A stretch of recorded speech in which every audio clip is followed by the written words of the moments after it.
നമസ്കാരം. ഗുജറാത്തിലെ ഓക്കയിലാണുള്ളത്. ഞങ്ങൾ ഗുജറാത്തിൽ ഇതുവരെ പോവാത്തൊരു സ്ഥലമുണ്ട്, ഭാവ്നഗർ. അവിടത്തേക്കാണ് ഇന്ന് പോകുന്നത്. ഓക്ക റെയിൽവേ സ്റ്റേഷനിൽ എല്ലാ ദിവസവും വൈകുന്നേരം 3:15 ഭാവ്നഗറിലേക്ക് പോകുന്ന എക്സ്പ്രസിനാണ് ഞങ്ങൾ ഇന്ന് യാത്ര ചെയ്യുന്നത്. ഓക്ക റെയിൽവേ സ്റ്റേഷന്റെ തൊട്ട് മുന്നിലാണ് ഞങ്ങളിപ്പോൾ ഉള്ളത്. ഈ ഓക്കനെ പറ്റി പറയുമ്പോൾ നമ്മുടെ നാട്ടിൽ നിന്ന് എറണാകുളത്ത് നിന്ന് ഓക്കയിലേക്ക് ഒരു എക്സ്പ്രസ് ഒക്കെ ഉണ്ട്. പ്രത്യേകിച്ച് ഒരു സൗകര്യം ഈ റെയിൽവേ സ്റ്റേഷന്റെ പുറത്തില്ല. ഈ ഭാഗത്തൊന്നും തന്നെ ഇല്ലാന്ന് തന്നെ പറയാം. മെയിൻ എൻട്രൻസ് ഇവിടെയാണ്. പിന്നെ ഇതാ പുറത്തേക്കുള്ളൊരു വഴി ഇങ്ങനെയാണ്. ഇതിലൂടെ ഇറങ്ങിപ്പോയിട്ടുണ്ടെങ്കിൽ വൃത്തിയില്ലാത്തൊരു സ്ട്രീറ്റ് എന്ന് തന്നെ പറയാം. ഇവിടെ നമുക്ക് ഇവിടെ ഒരു കേബിൾ പാലമുണ്ട്. ആ ഭാഗത്തേക്കൊക്കെ പോകുന്നൊരു വഴി ഇതാണേ. ഒരു 2 കിലോമീറ്റർ പോകാനുണ്ട് അങ്ങോട്ട്. ഇപ്പോൾ ഈ ഭാഗത്തേക്ക് കണ്ട മുഴുവനും വേസ്റ്റുകളാണ്. നല്ലൊരു ഹോട്ടൽ ഈ ഭാഗത്തൊന്നും തന്നെ ഇല്ല. പിന്നെ വേറൊരു കാര്യമുണ്ട്, ഇവിടെ റെസ്റ്റോറൻ്റ് ഒക്കെ ഓപ്പൺ ആവണമെന്നുണ്ടല്ലോ വൈകുന്നേരം 5 മണി കഴിയും. 5 മണി കഴിയും. അങ്ങനത്തെ ഒരു പ്രശ്നമുണ്ട്. ഇതാ ടൗണിലേക്കൂടെ ഇതാ പശുവൊക്കെയാണ് നടന്നു വരുന്നത്. ഓക്ക ഒരു എൻഡ് റെയിൽവേ സ്റ്റേഷനാണ്. ഇവിടെ നോക്കുമ്പോൾ തന്നെ നിങ്ങൾക്ക് കാണാൻ വേണ്ടി കഴിയും. ഇനി അങ്ങോട്ട് ട്രാക്കുകൾ ഒന്നും തന്നെ ഇല്ല. നമ്മുടെ രാജ്യത്തിൻ്റെ വ്യത്യസ്ത ദിശ നോക്കുകയാണെങ്കിൽ തെക്ക് ഭാഗത്തെ അവസാന റെയിൽവേ സ്റ്റേഷൻ വരുന്നത് കന്യാകുമാരി, കിഴക്ക് ഭാഗത്ത് അസാമിലത്തെ ലിഡോ വരും. അതുപോലെ തന്നെ വടക്ക് ഭാഗത്ത് ജമ്മു കാശ്മീരെ ബാരാമുള്ള. പടിഞ്ഞാറ് വശം നോക്കുമ്പോൾ നമ്മൾ കുറച്ച് കൺഫ്യൂഷൻ ആവും. കാരണം ഗുജറാത്തിൻ്റെ ആ ഒരു മാപ്പ് കിടക്കുന്നത് അങ്ങനെയാണ്. അവസാന ബ്രോഡ് ഗേജ് പാത വരുമ്പോൾ പടിഞ്ഞാറ് ഭാഗത്ത് ഓക്കയും ആണെങ്കിൽ നമുക്ക് ഇൻക്ലൂഡ് ചെയ്യാം. അതുപോലെ തന്നെ ഗുജറാത്തിലത്തെ ഭുജിനെയും നമുക്ക് പറയാം. രണ്ടും ഒരേപോലെ തന്നെയാണ് വരുന്നത്. നവീൻ നേരത്തെ പറഞ്ഞതുപോലെ തന്നെയാണ്. പടിഞ്ഞാറ് ഭാഗത്ത് ഗുജറാത്തിലെ ഭുജിന് ശേഷവും റെയിൽ ട്രാക്ക് ഉണ്ട്. പക്ഷേ ഭുജ് വരെയാണ് പാസഞ്ചർ ട്രെയിനുകൾ പോവുക. അതുപോലെ തന്നെയാണ് ഓക്കയിലും. സ്റ്റേഷൻ്റെ കോഡ് ഓക്ക തന്നെയാണ്. അതുപോലെ തന്നെ ഇവിടെ ആകെ 3 പ്ലാറ്റ്ഫോമുകളാണുള്ളത്. നമുക്ക് പോകാനുള്ള ട്രെയിനൊക്കെ 2-ാം നമ്പർ പ്ലാറ്റ്ഫോമിൽ നിന്നാണ് പുറപ്പെടുക. വണ്ടി ഓൾറെഡി അവിടെ വന്നിട്ടുണ്ട്. ഭാവ്നഗറിന്ന് വണ്ടി ഇപ്പോൾ എത്തിയതേ ഉള്ളൂ. 1-ാം നമ്പർ പ്ലാറ്റ്ഫോമാണിത്. ആൾക്കാർ മുഴുവനുള്ളത് ഇവിടെയാണ്. ട്രെയിൻ പുറപ്പെടാനുള്ള സമയമായിട്ടില്ല. പിന്നെ ഇവിടെ തന്നെ വഡോദര ലോക്കോമോട്ടീവ് ഷെഡിന് കീഴിലുള്ള ഒരു WP7 ഒക്കെ കാണാം. പിന്നെ ഇവിടെ ഓഖ രാജ്കോട്ട് പാസഞ്ചർ ഉണ്ട്. ഇവിടെ ഇത് വൈകുന്നേരം ഇവിടെ നിന്ന് പുറപ്പെടുന്ന വണ്ടിയാണ്. വലിയ സൗകര്യമൊന്നും ഇല്ല ഈ സ്റ്റേഷനിൽ. പിന്നെ വെയിറ്റിംഗ് റൂമൊക്കെ ഉണ്ട്. വഡോദര ലോക്കോമോട്ടീവ് ഷെഡിന് കീഴിലുള്ള WP7 ആണ് ലോക്കോമോട്ടീവ്. 2 ലോക്കോ ഇവിടെ അറ്റാച്ച് ചെയ്തിട്ടുണ്ട്. WLG7 കൂടിയുണ്ട്. ഇത് മിക്കവാറും എവിടെന്നെങ്കിലും റിമൂവ് ചെയ്യാനുള്ളൊരു സാധ്യത കാണുന്നുണ്ട്. ഇതാ ഈ ട്രെയിനിൻ്റെ കാര്യം പറയുകയാണെങ്കിലുണ്ടല്ലോ, ഇതിനാകെ 3 സ്ലീപ്പർ ക്ലാസ്സേ ഉള്ളൂ. ബാക്കി മുഴുവനും അൺറിസേർവ്ഡാണ്. ഇനി അങ്ങോട്ട് മുഴുവൻ ഇത് അൺറിസേർവ്ഡാണ്. പിന്നെ ഈ ട്രെയിനിൻ്റെ റേക്ക് ഷെയറിംഗ് ഒക്കെ ആദ്യം തന്നെ പറയാം. ഭാവ്നഗറിന്ന് ഓക്കയിലേക്കുള്ളൊരു വണ്ടി, പിന്നെ ഭാവ്നഗറിന്ന് പാലിത്താണ എന്ന് പറഞ്ഞൊരു സ്ഥലത്തേക്ക് പോകുന്നുണ്ട്. പിന്നെ ഭാവ്നഗറിന്ന് സുരേന്ദ്രനഗറിലേക്കുള്ള പാസഞ്ചർ. ഈ പാലിത്താണയിലേക്കും അതുപോലെ തന്നെ സുരേന്ദ്രനഗറിലേക്കും പാസഞ്ചറായിട്ടാണ് ഈ വണ്ടി പോകുന്നത്. ഭാവ്നഗറിലേക്ക് മാത്രമേ ഒരു റിസർവേഷൻ, അതായത് എക്സ്പ്രസ് ആയിട്ട് പോകുന്നുള്ളൂ. നമ്മളിന്ന് യാത്ര ചെയ്യുന്ന കോച്ച് ഇതിൻ്റെ സ്ലീപ്പറിൽ S2 ആണ്. പിന്നെ ഈ ഭാഗത്താണ് ക്ലീനിങ്ങും പരിപാടികളൊക്കെ ഉള്ളത്. അതിൻ്റെ ഒരു ഭാഗമാണ് ഇവിടെ. തിരക്കൊന്നും ആയിട്ടില്ല. പിന്നെ ഓക്ക റെയിൽവേ സ്റ്റേഷനൊക്കെ വെസ്റ്റേൺ റെയിൽവേൻ്റെ കീഴിലാണ്. സെക്കൻഡ് ക്ലാസ്സിലൊന്നും ആരും വന്നിട്ടില്ല. S2 ഇതാണ് കോച്ച്. 2012 മേഡ് കോച്ചാണ്. ഇപ്പോൾ പെയിൻ്റ് അടിച്ച് സെറ്റാക്കിയിട്ടുണ്ട്. ബെർത്ത് ഇവിടെ തന്നെയാണ്. 59ഉം 62ഉം ഈ 2 അപ്പർ ബർത്താണ് ഞങ്ങളെടുത്തത്. ഞാൻ പറഞ്ഞ പോലെ ഈ വണ്ടീൻ്റെ കോച്ച് വളരെയധികം പഴക്കം ചെന്നതാണ്. പക്ഷേ പെയിൻ്റ് അടിച്ച് സെറ്റാക്കിയിട്ടുണ്ട്. എല്ലാ ഭാഗത്തും ആ ഒരു പെയിൻറ്റിൻ്റെ സ്മെല്ല് കാണാം. ഇവിടെയൊക്കെ നല്ല രീതിയിൽ തന്നെ പെയിൻറ്റിൻ്റെ ആ ഒരു ഇതൊക്കെ കാണാം. ചാർജിങ് പോയിൻ്റ് ആ മുകൾ ഭാഗത്തുണ്ട്. അതായത് അപ്പർ ബർത്തിലുള്ളവർക്ക് വളരെയധികം ഹെൽപ്ഫുള്ളാണ് ഈ ഒരു മുകൾ ഭാഗത്ത് ചാർജിങ് പോയിൻ്റ് ഉള്ളത്. 2 ചാർജിങ് പോയിൻ്റാണ് ഇവിടെ ആയിട്ടുള്ളത്. പിന്നെ സൈഡ് അപ്പറിൻ്റെ ഇവിടെയുണ്ട്. പല ട്രെയിനിലും സൈഡ് അപ്പറിൻ്റെ മുകളിലൊന്നും ചാർജിങ് പോയിൻ്റ് ഇല്ല. ഇവിടെയും ഉണ്ട്. ഈ ട്രെയിനിൽ ഞങ്ങൾ ടിക്കറ്റ് ബുക്ക് ചെയ്തത് 2 ആഴ്ച മുന്നെയാണ്. ചാർട്ട് പ്രിപ്പയർഡ് ആയതിനു ശേഷവും കറണ്ട് അവൈലബിളിൽ ഏകദേശം 100ഓളം ബെർത്തുകൾ ഉണ്ടായിരുന്നു. 320 രൂപയാണ് ഒരാൾക്ക് ഭാവ്നഗറിലേക്ക് വന്ന സ്ലീപ്പർ ക്ലാസിന്റെ ടിക്കറ്റ് ചാർജ്. നമ്മൾ വിചാരിക്കുന്ന പോലെ ഒന്നല്ല ഇവിടുത്തെ ചൂടൊക്കെ എന്ന് പറഞ്ഞാൽ അസഹനീയമാണ്. പ്ലാറ്റ്ഫോമിലേക്ക് നടന്ന് വരുന്ന സമയത്ത് തന്നെ വേർത്ത് കുളിച്ചു എന്ന് പറയാം. പിന്നെ എടുത്തു പറയേണ്ട കാര്യം നേരത്തെ പറഞ്ഞാണ്, മര്യാദക്ക് ഫുഡ് കിട്ടുന്നില്ല എന്ന്. അത് എടുത്തു പറയേണ്ട കാര്യം എന്ന് വെച്ചാൽ ഒരു വെള്ളം കുപ്പി പോലും നമ്മുടെ ഈ ഓക്ക റെയിൽവേ സ്റ്റേഷനിൽ കിട്ടില്ല. ഒരു കടകൾ പോലും ഇവിടെ ഇല്ല. ഇനി പുറത്തിറങ്ങിക്കഴിഞ്ഞാൽ റെസ്റ്റോറൻറ്റുകളോ ഒന്നും തന്നെ ഇല്ല, എല്ലാം വൈകിട്ട് തുറക്കുള്ളൂ. ഞങ്ങൾ 2 വർഷം മുന്നേ വന്ന സമയത്തും സമാനമായ അവസ്ഥയുണ്ടായത്. ഞങ്ങൾ കഴിഞ്ഞ ദിവസത്തെ വീഡിയോ നിങ്ങൾ കണ്ടിട്ടുണ്ടായിരുന്നു. നമ്മൾ ബെയ്ത്വാരൊക്കെ പോയ സമയത്താണ് രാവിലത്തെ ബ്രേക്ക്ഫാസ്റ്റ് ഒക്കെ അവിടെ നിന്ന് കഴിച്ചത്. തീരെ കൊള്ളാത്ത ഫുഡായിരുന്നു. അപ്പം ഓക്കയിലൊക്കെ വരുന്നവർ ശ്രദ്ധിക്കുക, ഫുഡൊക്കെ നല്ല രീതിയിൽ കിട്ടാൻ കുറവാണ്. കാരണം അതിനുള്ള സൗകര്യം ഒന്നും തന്നെ ഇല്ല. ഇനിയിപ്പോൾ എന്ന് വെച്ചാൽ നമ്മളെ വണ്ടി പോകുന്നത് ജാംനഗർ രാജ്കോട്ട് വഴിയാണല്ലോ. ഓൺലൈൻ വഴി ബുക്ക് ചെയ്യാനാണ് ഒരു എന്താ പറയുക തീരുമാനം. ഇവൻ ഇതിൻ്റെ അകത്തോട്ട് കയറുമോ? കണ്ടിട്ട് കയറുന്നില്ല. കയറി. ഇവിടെ ഒരു ട്രെയിൻ കാണുന്നില്ലേ? ഇത് രാമേശ്വരം ഓക്ക വീക്ക്ലി എക്സ്പ്രസ് ആണ്. 2 തീർത്ഥാടന കേന്ദ്രങ്ങളെ ബന്ധിപ്പിക്കുന്ന ഒരു ട്രെയിനാണ്. ഓക്കയിൽ നിന്ന് കറക്റ്റ് 3:15 തന്നെ ട്രെയിൻ എടുത്തിരിക്കുകയാണ്.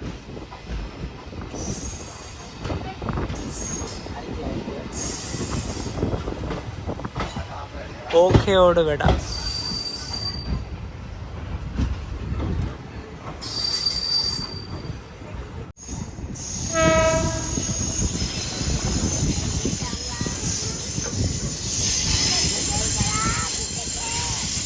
ഇന്ത്യയിലെ ഏറ്റവും നീളം കൂടിയ കേബിൾ ബ്രിഡ്ജാണ് ഈ തൊട്ട് മുന്നിലായി കാണുന്നത്, സുദർശന സേതു.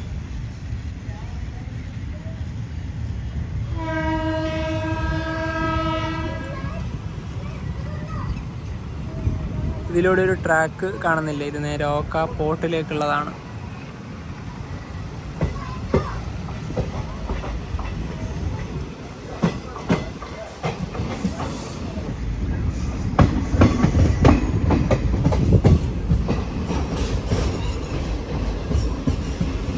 ഓക്കയിൽ നിന്ന് ദ്വാരകയിലേക്കുള്ള റോഡാണ് ഈ തൊട്ട് മുന്നിലായി കാണുന്നത്.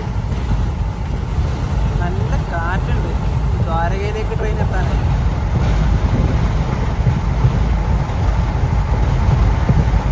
നല്ല റോഡുകളാണ് ഈ ഓക്കയിന്ന് ദ്വാരകയിലൊക്കെ ഉള്ളത്. ഒരു ബസ് പോകുന്നു.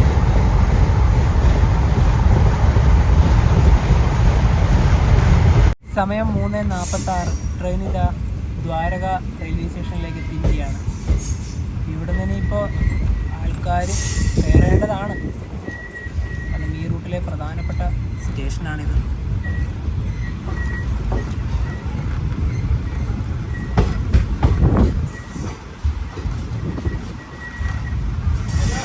ഒന്നാം നമ്പർ പ്ലാറ്റ്ഫോമാണിത്.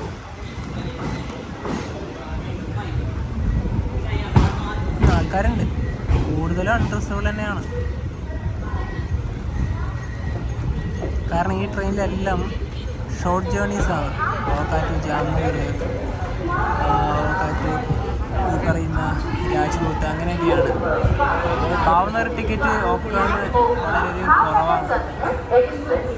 ഞങ്ങൾ 2 വർഷം മുന്നേ ദ്വാരക വന്ന സമയത്ത് പുറത്താണ് റൂം എടുത്ത് താമസിച്ചത്. അതായത് ഇവിടുന്ന് ഒരു 300 മീറ്റർ പോയി കഴിഞ്ഞാൽ സ്വാമി നാരായണ ഭക്തിദ എന്ന് പറഞ്ഞിട്ട് ഒരു പ്രോപ്പർട്ടി ഉണ്ട്. ഞങ്ങൾ അവിടെ ഡോർമെറ്ററി 100 രൂപ വരുള്ളൂ.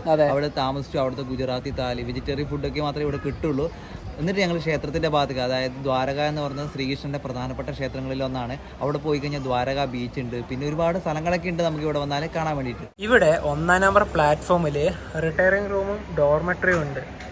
ഡോർമെറ്ററിയുടെ സ്റ്റാർട്ടിങ് 300 രൂപയാണ്. ഈ ഭാഗത്ത് നല്ല കാറ്റാണ്. അതുകൊണ്ട് തന്നെ ഇതാ ഇവിടേക്ക് ധാരാളമായി വെന്റിബിൾസ് ഉണ്ട്.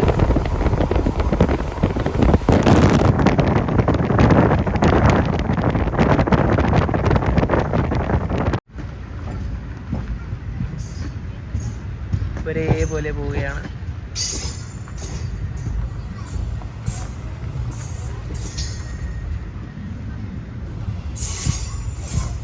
ഏതോ ഗ്രാമപ്രദേശത്തേക്കാണ് ആ ഒരു ഓട്ടോ പോകുന്നത്.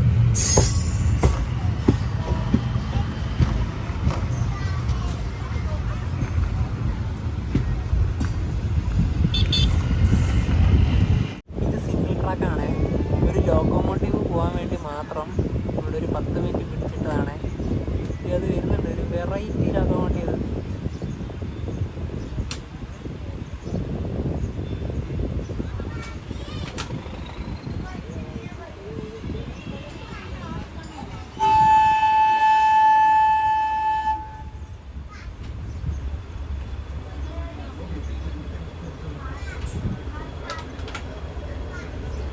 പഴയ ഒരു ലോക്കലാണ്.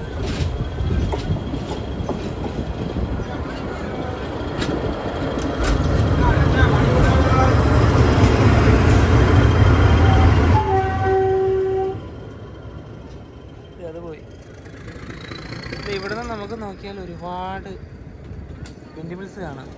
ആ ഭാഗത്തായാലും അതെങ്ങനെ ഈ ഭാഗത്ത് മുഴുവനായിട്ട് വ്യാപിച്ച് കിടക്കുകയാണ്. ട്രെയിൻ ഇപ്പം കനാലൂസ് ജംഗ്ഷൻ എന്ന് പറഞ്ഞൊരു റെയിൽവേ സ്റ്റേഷൻ കഴിഞ്ഞു. അത് ജംഗ്ഷൻ വരാൻ കാരണം എന്ന് വെച്ചാൽ നമ്മൾ ഇവിടുന്ന് പോർബന്തറിലേക്ക് ഒരു റൂട്ട് പോകുന്നുണ്ട്. അതായത് 100 കിലോമീറ്റർ മാത്രമേ പോകാനുള്ളൂ. പക്ഷേ നമ്മുടെ തിരുവനന്തപുരം നോർത്ത് നിന്ന് പോർബന്തറിലേക്ക് പോകുന്ന എക്സ്പ്രസ് കനാലസ് ജംഗ്ഷനിലൊന്നും കയറുന്നില്ല. അത് അതിന് മുന്നേ ഇവിടെ ഒരു ലൈൻ ഉണ്ട്. അതുവഴിയാണ് നേരെ പോർബന്തറിലേക്ക് കയറി പോകുന്നത്.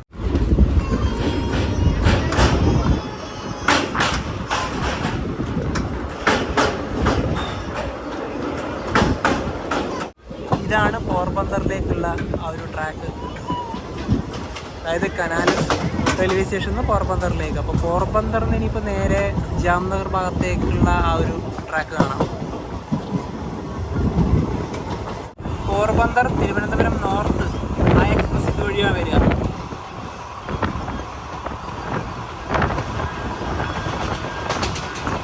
ട്രെയിൻ ഇപ്പോൾ ജാംനഗറിലേക്ക് എത്തിക്കൊണ്ടിരിക്കുകയാണ്. റോഡ്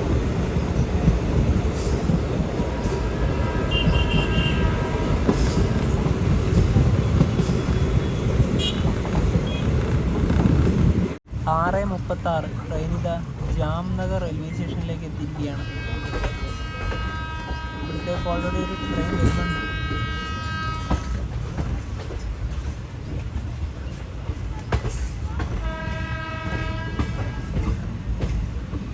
വരുന്ന ട്രെയിൻ ജമ്മു കാശ്മീരിലെ Shrimata Vaishno Devi cut train ജാംനഗറിലേക്കുള്ള express ആണ്.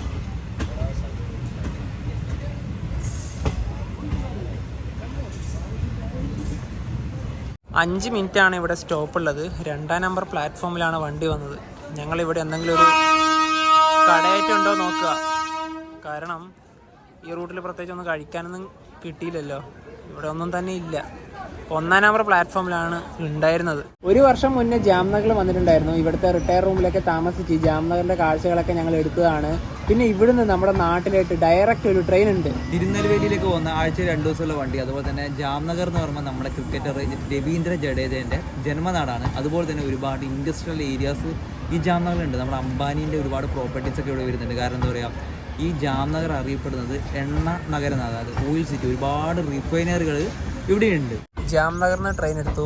ഇതിലൂടെ ഒരു ട്രാക്ക് കാണുന്നില്ല. ഇതൊക്കെ നേരെ റിഫൈനറികളിലേക്ക് പോകുന്ന റൂട്ടാണ്. കാരണം ഇവിടെ ഒരുപാട് റിഫൈനറികൾ ഉണ്ടെന്ന് നേരത്തെ തന്നെ പറഞ്ഞല്ലോ. അതായത് നേരത്തെ പറഞ്ഞ പോലെ തന്നെ അംബാനിയുടെ സ്വകാര്യ കമ്പനിയാണ്. അതായത് ഇന്ത്യയിലെ ഏറ്റവും വലിയ സ്വകാര്യ കമ്പനിയായ റിലയൻസ് ഇൻഡസ്ട്രീൻ്റെ വക തന്നെ ഈ ജാംനഗറിൽ ലോകത്തിലത്തെ ഏറ്റവും വലിയ എണ്ണ ശുദ്ധീകരണ ശാലയൊക്കെ ഉണ്ട് ഇവിടെ. അതങ്ങനെ പോയി അതുവഴിയാണ് കടന്നു പോകുന്നത്. ഇതാ സൂര്യാസ്തമയം ആവുകയാണ്. 7:02 ഇവിടുത്തെ സൺസെറ്റ് സമയം. പിന്നെ അടുത്തത് ഹാപ്പ. ട്രെയിൻ ഇതാ ഹാപ്പ റെയിൽവേ സ്റ്റേഷനിലേക്ക് എത്തിയിരിക്കുകയാണ്. ഈ ജാംനഗറിലേക്ക് പോകുന്ന വണ്ടികളുടെ മെയിൻ്റനൻസും ക്ലീനിങ് ഒക്കെ ഹാപ്പയിൽ നിന്നാണ്. അതുപോലെ തന്നെ തിരുനെൽവേലിയിൽ നിന്ന് പണ്ട് ഇങ്ങോട്ട് വന്ന വണ്ടി ഹാപ്പ വരെയാണ് ഉണ്ടായത്. പിന്നീടാണ് ജാംനഗറിലേക്ക് എക്സ്റ്റെൻഡ് ചെയ്തത്. ഹാപ്പയിൽ ഇവിടെ ഒരു കടയുണ്ട്. എന്നാൽ പിന്നെ ഇവിടുന്ന് ബിസ്ക്കറ്റോ കേക്കോ അങ്ങനെ ഒന്ന് വാങ്ങിക്കാം. 20 മിനിറ്റിന് മുകളിൽ ഇവിടെ ഹാപ്പയിൽ വണ്ടി നിന്നു. ഇവിടെ 3-ാം നമ്പർ പ്ലാറ്റ്ഫോമിൽ ഹാപ്പയിൽ നിന്ന് മുംബൈ സെൻട്രലിലേക്ക് വന്നൊരു ദുരന്തമുണ്ട്. ഈ ട്രെയിന് അഹമ്മദാബാദ് വിട്ടാൽ പിന്നെ അടുത്ത സ്റ്റോപ്പ് മുംബൈ സെൻട്രലാണ്. വഡോദരയും സൂറത്തിലൊന്നും ഇതിന് സ്റ്റോപ്പില്ല. ഇപ്പോൾ രാത്രി 8 മണിക്ക് ശേഷമാണ് ഇവിടുന്ന് പുറപ്പെടുക.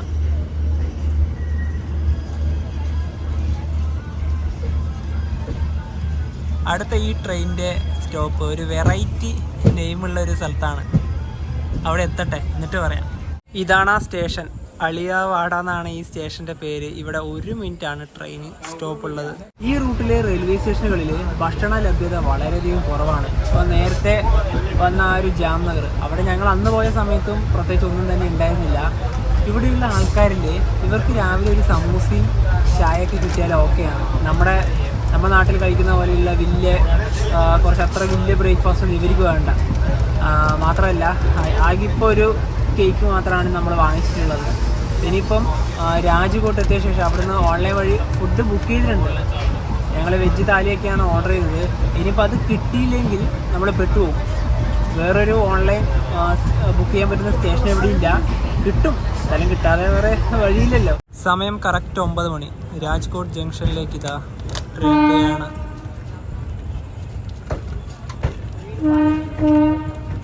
ഞങ്ങൾക്കിഷ്ടപ്പെട്ട ഗുജറാത്തിലെ പ്രധാനപ്പെട്ട നഗരങ്ങളിൽ ഒന്നാണ് രാജ്കോട്ട്. 3-ാം നമ്പർ പ്ലാറ്റ്ഫോമിലേക്കാണ് ട്രെയിൻ വന്നത്. ഇനിയിപ്പം നമ്മൾ ബുക്ക് ചെയ്ത ഭക്ഷണം എന്തായാലും ബെർത്തിൽ കൊണ്ടുതരേണ്ടതാണ്.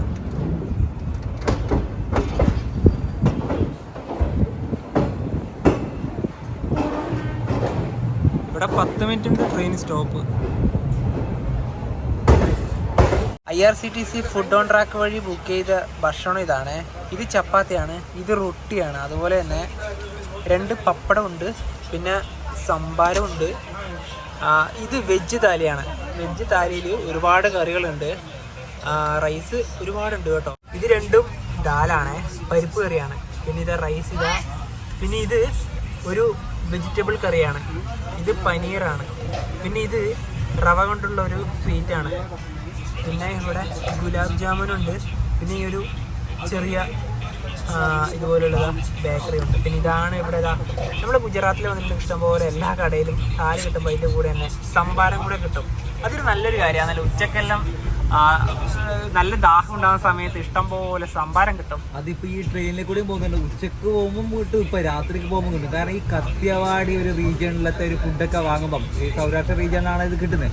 അപ്പോൾ നമുക്ക് സംഭാരം കിട്ടും. ഞങ്ങൾ ജുനാഗഡിൽ പോയ സമയത്തും രാജ്കോട്ടിൽ നിന്ന് കഴിച്ചപ്പോൾ കിട്ടിയിട്ടുണ്ടായിരുന്നു. പിന്നെ അതിന് മുമ്പേ വേറൊരു കാര്യം കൂടിയുണ്ട്. നമ്മുടെ തൊട്ടിപ്പുറത്തെ കുറച്ചൊരു ഫാമിലി ഉണ്ടായിരുന്നു. അവരെ രാജ്കോട്ടിൽ നിന്ന് ഒരു കൂട്ട സമൂസൊക്കെ വാങ്ങിയിട്ടാണ് കയറിയത്. കാരണം അവരെ ഫുഡ് ചിലപ്പോൾ ഇതൊക്കെയാണ് ആയിരിക്കാം.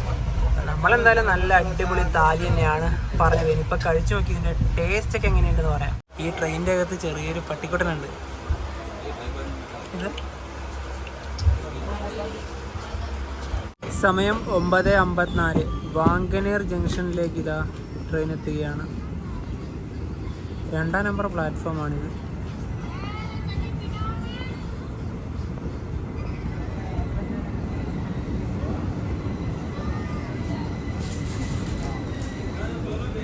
സ്റ്റേഷനിലൊക്കെ നല്ല ലൈറ്റിംഗ് ആണ്. ഇവിടെ 2 മിനിറ്റാണ് ട്രെയിൻ സ്റ്റോപ്പ് ഉള്ളത്. ഇനി ഈ ട്രെയിൻ സുരേന്ദ്രനഗർ വഴിയാണ് കടന്നു പോവുക.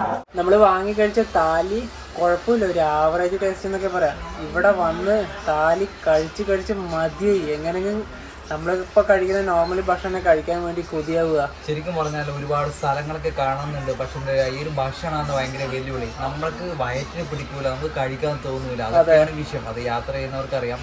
ഇനിയിപ്പോൾ നമ്മുടെ വണ്ടി 245 കിലോമീറ്റർ മാത്രമേ ഭാവനഗറിലേക്ക് പോകാനുള്ളൂ. പക്ഷേ വണ്ടിക്ക് ഒരുപാട് ടൈം എടുക്കും.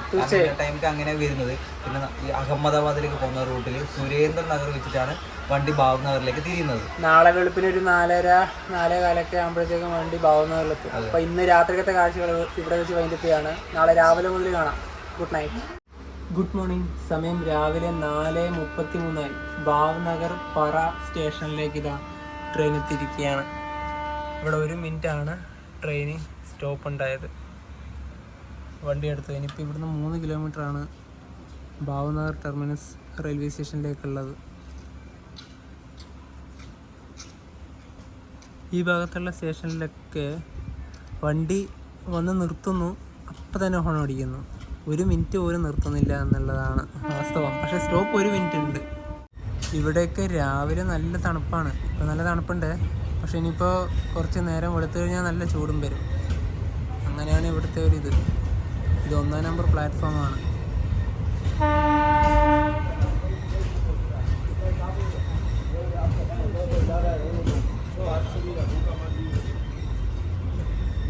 പുറത്ത് ഒരുപാട് ഓട്ടോകളൊക്കെ ഉണ്ട്.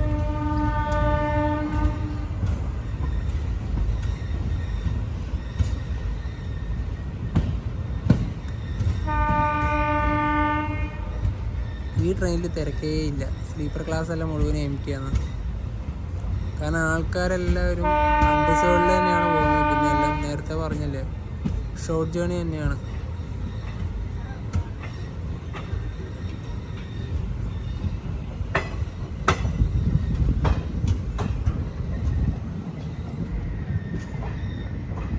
ഓക്കയിൽ നിന്നും 537 കിലോമീറ്റർ യാത്ര ചെയ്ത് ട്രെയിൻ ഇതാ ഭാവ്നഗർ ടെർമിനസ് റെയിൽവേ സ്റ്റേഷനിലേക്ക് എത്തിയിരിക്കുകയാണ്. 4:42. നല്ല വിശാലമായ പ്ലാറ്റ്ഫോം. 3-ലാണ് ട്രെയിൻ വന്നത്.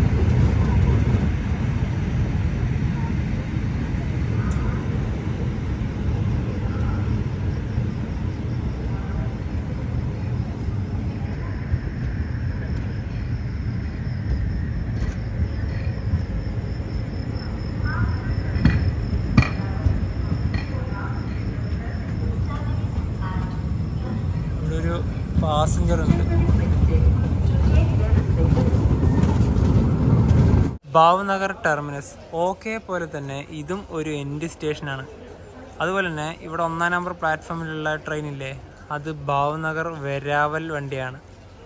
ഇനിയിപ്പോൾ ഇതുവഴി നേരെ 1-ാം നമ്പർ പ്ലാറ്റ്ഫോമിൻ്റെ ഭാഗത്ത് പോയിട്ട് വെയിറ്റിംഗ് റൂം ഉണ്ടോ നോക്കാം. സൂര്യനൊക്കെ ഉദിച്ചതിന് ശേഷം മാത്രമേ നമ്മൾ പുറത്തേക്ക് ഇറങ്ങുന്നുള്ളൂ. നല്ലൊരു വെയിറ്റിംഗ് റൂം തന്നെ ഇവിടെ ഉണ്ട്. വെരാവൽ എക്സ്പ്രസ് ഇവിടെ നിന്ന് എടുത്തിരിക്കുകയാണ്.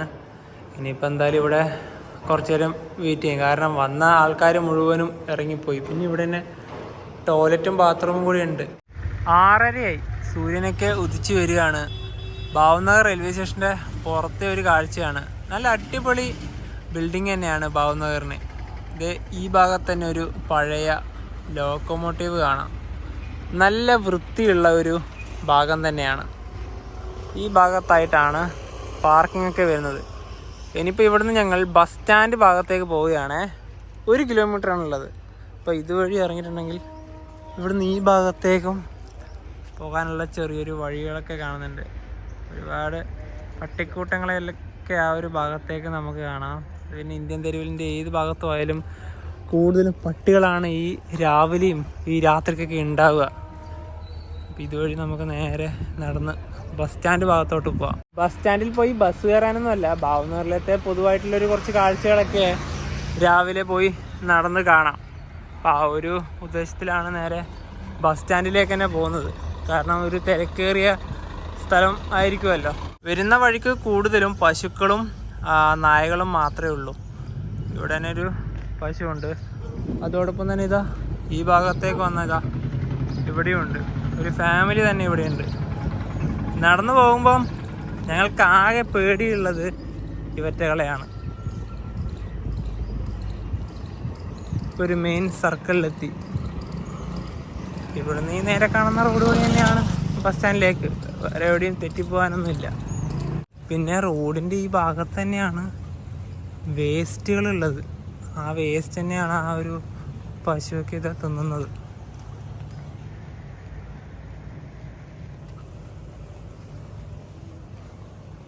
ഇനിയിപ്പോൾ ഒരു 600 മീറ്ററും കൂടെ ഉള്ളൂ. സൂര്യൻ ഉദിച്ച് വരുന്നതേ ഉള്ളൂ. ഇതൊരു കോഴിക്കടയാണ്.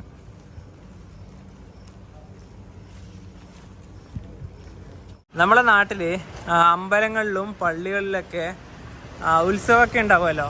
അതൊക്കെ കഴിഞ്ഞതിന് ശേഷം, അതായത് അവിടുത്തെ പരിപാടിയൊക്കെ കഴിഞ്ഞ ശേഷം ഒരു വൃത്തിയില്ലായ്മ എന്തായാലും ഉണ്ടാവുമല്ലോ. ഈ പ്ലാസ്റ്റിക്കുകളും കവറുകളൊക്കെ വിരിച്ചിട്ട പോലെ അതുപോലെയാണ് ഇവിടെ. കാരണം ഇവിടെ നോക്കിയേ, ഇത് മെയിൻ ടൗണാണേ. ഈ ടൗണിൻ്റെ ഭാഗത്തുള്ള ഒരു കാഴ്ചയാണിത്.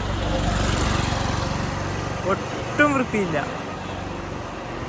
പ്ലാസ്റ്റിക്കിൽ ഇത് ഇങ്ങനെ എടുത്തെറിയാണ്. ഇത് ഇവിടെയുള്ളത് ആടുകളാണ്. വേസ്റ്റ് തന്നെയാണ് ആടുകളൊക്കെ കഴിക്കുന്നത്.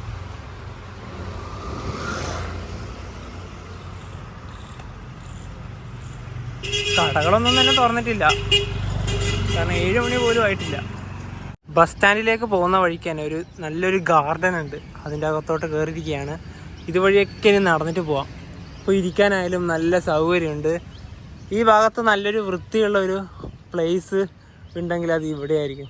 കാരണം ബാക്കിയൊക്കെ മോശമാണ്, വളരെയധികം മോശമാണ്. രാവിലെ തന്നെ ഒരുപാട് പേര് എക്സസൈസൊക്കെ ചെയ്യുന്നുണ്ട്. നടക്കാം, അതായത് ജോഗിങ്ങിനൊക്കെ പറ്റിയ സ്ഥലം തന്നെയാണിത്. നമുക്കിതാ ഇതുവഴിയൊക്കെ ഇങ്ങനെ നടന്നിട്ട് പോവാം. സൗരാഷ്ട്രയുടെ കിഴക്കൻ ഭാഗത്തുള്ള ഒരു തീരദേശ പട്ടണമാണ് ഭാവ്നഗർ. ഈ ഒരു മേഖലയെ പറയുന്ന പേര് കത്യവാർ എന്നും പറയും. നമ്മൾ രാജ്കോട്ട് പോയ സമയത്ത് ഉച്ചയ്ക്ക് കത്യവാർ രീതിയിലുള്ള ഊണൊക്കെ കഴിച്ചിട്ടുണ്ടായില്ലേ. അപ്പോൾ ഈ ഒരു ഭാഗം അങ്ങനെയാണ്. അതുപോലെ തന്നെ ഗുജറാത്തിലത്തെ ഏറ്റവും വലിയ 5ാമത്തെ നഗരമാണ് ഭാവ്നഗർ. അതായത് ജനസംഖ്യയുടെ അടിസ്ഥാനത്തിൽ ഒന്നാമത് അഹമ്മദാബാദ്, സൂറത്ത്, വഡോദര, രാജ്കോട്ട്, ഭാവ്നഗർ, പിന്നീട് അങ്ങോട്ട് ജാംനഗറും ജുനഗഡൊക്കെ വരും. അതുപോലെ തന്നെ 2000 സമയത്ത് ആ ഒരു കാലത്ത് ഈ ഒരു കിഴക്കൻ സൗരാഷ്ട്രൻ്റെ ഭാഗത്ത് ഭൂകമ്പങ്ങളൊക്കെ ഉണ്ടായിട്ടുണ്ടായിരുന്നു. അപ്പം നിങ്ങൾക്കറിയാം, ഗുജറാത്ത് എന്ന് പറയുമ്പോൾ തന്നെ നമുക്ക് പെട്ടെന്ന് ഓർക്കാൻ പറ്റുന്ന ഒരു നാശനഷ്ടങ്ങളൊക്കെ സംഭവിച്ചത് ഭൂകമ്പം തന്നെയായിരുന്നു. ഭുജിലെ ഭാഗത്തൊക്കെ നമ്മളെല്ലാം പറഞ്ഞതാണ്. അപ്പോൾ അതിൻ്റെയൊക്കെ ഒരു പ്രഭവകേന്ദ്രം എന്താ പറയുക ആ സമയത്ത് ഉണ്ടായത് ഈ ഭാവ്നഗർ ഭാഗത്തായിരുന്നു. ഇവിടെയാണ് ബസ് സ്റ്റാൻഡ്.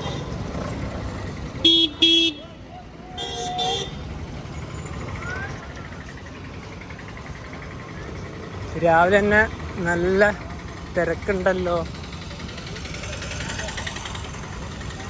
ഇവർ ഈ ഗുഡ്കൊക്കെ ഉപയോഗിച്ച് തോന്നിയ സ്ഥലത്ത് തന്നെയാണ് തുപ്പിയിടുന്നത്. എല്ലായിടത്തും അതേ ഉള്ളൂ. ഈ GSRTCൻ്റെ ഈ വണ്ടിയൊക്കെ കാണാൻ നല്ല ലുക്കില്ലേ, നല്ല കിട്ടുക്കൻ വണ്ടികളാണ്. ഇവിടുന്ന് തന്നെ അഹമ്മദാബാദിലേക്കൊക്കെ ബസ് സർവീസൊക്കെ ഉണ്ടാവും. ഇവിടെ ഇരിക്കാനുള്ള സംവിധാനങ്ങളൊക്കെ ഉണ്ട്. പിന്നെ ഇവിടെ തന്നെ ഒരുപാട് ക്യാൻറ്റീനുകളൊക്കെ ഉണ്ട്, പക്ഷെ അതൊന്നും തുറന്നിട്ടില്ല. ഇവിടുന്ന് വൃത്തിയില്ല, എല്ലായിടത്തും വേസ്റ്റ് തന്നെയാണ്. തിരിച്ചിനി നേരെ റെയിൽവേ സ്റ്റേഷൻ ഭാഗത്തേക്ക് പോവുകയാണ്. ഇതെന്താ അവസ്ഥ നോക്കി, ഒരു പ്രധാനപ്പെട്ട നഗരത്തിൻ്റെ കാഴ്ചയാണ്. ഈ വേസ്റ്റുകളൊക്കെ ഇവിടുന്ന് ക്ലിയർ ചെയ്യുന്നത് നമുക്ക് വിശ്വസിക്കാം. ബസ് സ്റ്റാൻഡിലേക്ക് പോയ വഴി മറ്റൊന്നും, വന്നത് ഇതിലൂടെയാണ്. അപ്പോൾ ഇവിടുത്തെ ഒരു കാഴ്ച ഇങ്ങനെയാണ്. ഈ ഭാഗത്ത് പഴയ കെട്ടിടങ്ങളാണ്, വളരെയധികം പഴക്കമുണ്ട് ഈ ഒരു കെട്ടിടത്തിന്. അപ്പോൾ ഇവിടെ തന്നെയാണ് റെയിൽവേ സ്റ്റേഷൻ.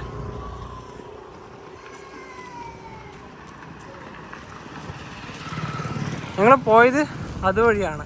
ബസ് സ്റ്റാൻഡ് ഭാഗത്തേക്ക് പോകുന്ന വഴിക്ക് തന്നെ ഒരുപാട് ഹോട്ടലൊക്കെ ഞങ്ങൾ നോക്കി, പക്ഷെ ഒന്നും തന്നെ തുറന്നിട്ടില്ല. ഈ ഭാഗത്ത് ഒരു ചായക്കട പോലും ഇല്ല. പലതും തുറക്കാൻ കുറേ ടൈം എടുക്കും തോന്നുന്നു. പക്ഷേ ഈ ഭാഗത്തെ വൃത്തിയൊക്കെ കാണുമ്പം ഇവിടുത്തെ ഒരു കടകളിൽ കയറാൻ പോലും തോന്നുന്നില്ല. ശരിക്കും പറഞ്ഞാൽ എല്ലാം വേസ്റ്റ്. രാവിലെ വന്ന സമയത്ത് ആ ഒരു കാഴ്ച ആയതുകൊണ്ടായിരിക്കും. പിന്നെ ട്രെയിനിൽ നമ്മൾ പറഞ്ഞല്ലോ, ഇവിടെയുള്ളവർക്ക് നമ്മുടെ നാട്ടിലത്തെ പോലത്തെ ഫുഡൊന്നും അല്ല, ബ്രേക്ക്ഫാസ്റ്റ് ഒന്നും വലിയ ഇമ്പോർട്ടൻ്റ് അല്ല. ഒരു സമൂസയോ അല്ലെങ്കിൽ ബിസ്ക്കറ്റോ ചായ കിട്ടിയാൽ ഓക്കെയാണ്. തീർച്ചയായും. ഇനിയിപ്പം ഞങ്ങൾ ഇവിടുന്ന് നേരെ കേരളത്തിലേക്ക് തിരിച്ചു പോവുകയാണ്. ഏത് വണ്ടിയാണെന്ന് അറിയാലോ? അല്ലെ, അത് എടുത്ത് പറയേണ്ട കാര്യം വരുന്നില്ല, കാരണം ഇവിടുന്ന് നമ്മുടെ നാട്ടിലേക്ക് ഒരു വണ്ടി പോകുന്നുണ്ട്. അതെ, അപ്പോൾ അതിനാണ് യാത്ര ചെയ്യുന്നത്. അപ്പം ഈ ഒരു യാത്ര എല്ലാവർക്കും ഇഷ്ടപ്പെടുന്നതായിരിക്കും. അപ്പം നമുക്ക് മറ്റൊരു മെമ്മറീസ് കൊണ്ടുവന്നേക്കും. ബൈ.